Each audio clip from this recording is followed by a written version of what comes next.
Hey kittens, this is Sugar. I am going to do a video on a very scandalous subject. How to embrace your sexuality. I did a video previously with how to become confident and love your body. And one of the things I talk about in that video is embracing your sexuality. And I realized that not everyone knows how to embrace their sexuality. So I thought that I would do a second video in the Body Confidence series. It's a very important thing, especially as an adult modern woman. You know, that is something that isn't necessarily taught, and a lot of us have to learn the hard way. So I thought I would share some of my experience with you. Boy, am I experienced. The first thing with embracing your sexuality is know what you like and know what you don't like and be very specific. I'll also put some quizzes and things in the down bar that get very detailed on, do you like this? Do you not like this? There's a thing called a hard no, a no, and a maybe no. So a hard no means not in a million years, never in this lifetime, not for $1 million.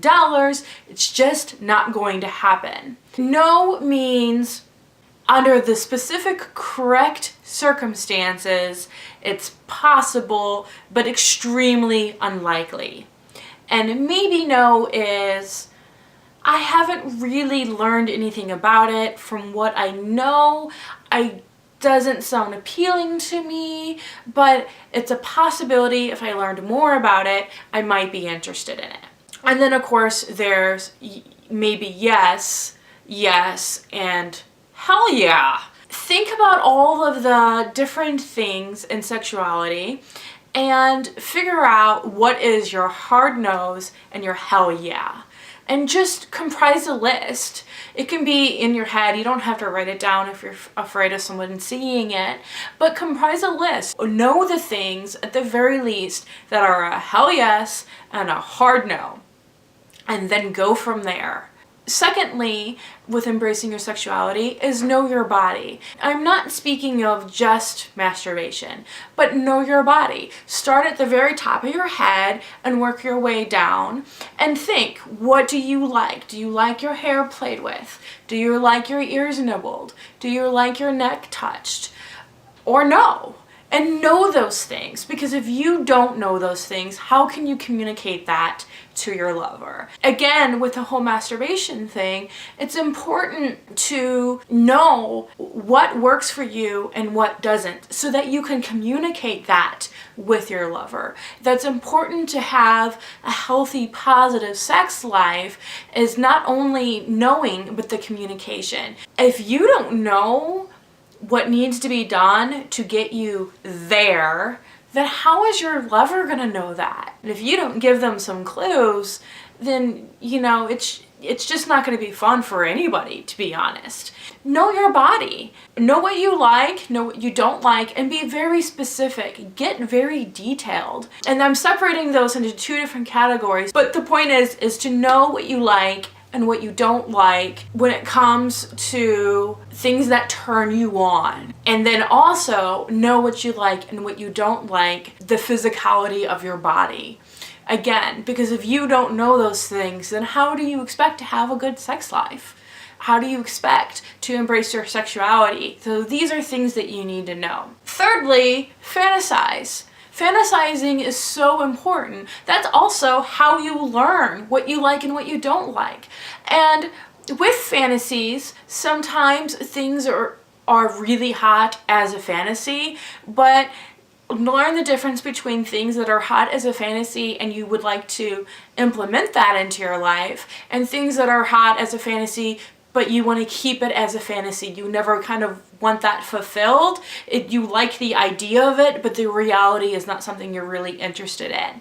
And knowing the difference is key as well. Number 4, I would say role play. And I don't mean role play in like wearing the cheesy costumes and stuff like that. And there's nothing wrong with that. And if you want to do that, be my guest. But what I'm talking about role play is like if you're having a really hard time embracing your sexuality, embracing that diva inside of you, embracing that femme fatale, then pretend, role play, put on a character, act as if you were that person?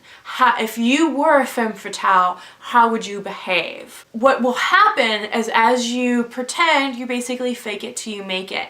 And you become more and more comfortable in that concept. And now this is something that I learned being in showbiz. One of the first things when people get into burlesque is they recommend that you take a stage name. And there's a variety of reasons for that. One of the main reasons is it becomes easier to perform because you're not the one up there doing very sensual things on stage.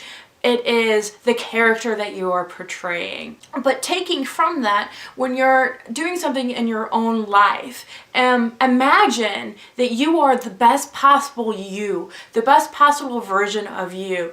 All of the good, none of the bad. How would you react in that situation?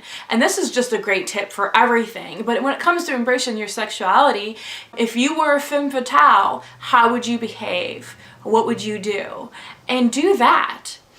And the last but not least is dare. Dare yourself to do something. Dare yourself to be the femme fatale. Dare yourself to know your body. Dare yourself to know what, makes you heart skip a beat, makes your blood pressure rise. Dare yourself. I just watched a movie, and I don't remember the name of it, and the whole concept was these women were daring to do something that most people would not do. It yielded some very positive results. It also yielded some very negative results because they went a little too far with it. I think it lives a great message. Dare to be the thing that you want to be. And I think that is not taught to women. We are not taught that, and I want to encourage you. I dare you to do something today that's just a little bit outside your comfort zone. Wear that mini skirt, wear that push-up bra, wear the makeup. I dare you to do it. Wear the thigh-high stockings. Let me tell you, there is nothing that'll make you feel sexier than a pair of thigh-high stockings. No one has to know that you're wearing them. You could wear them under pants if you wanted to. But just the thought that you know that you have that on will just give you that extra sway in your hips as you go about your day. And I promise you, it'll make a difference. This is my little speech on how to embrace your sexuality. And please let me know if you have any questions, comments, or concerns. And by watching this video, you are supporting a local artist. Let's make art together. Thank you.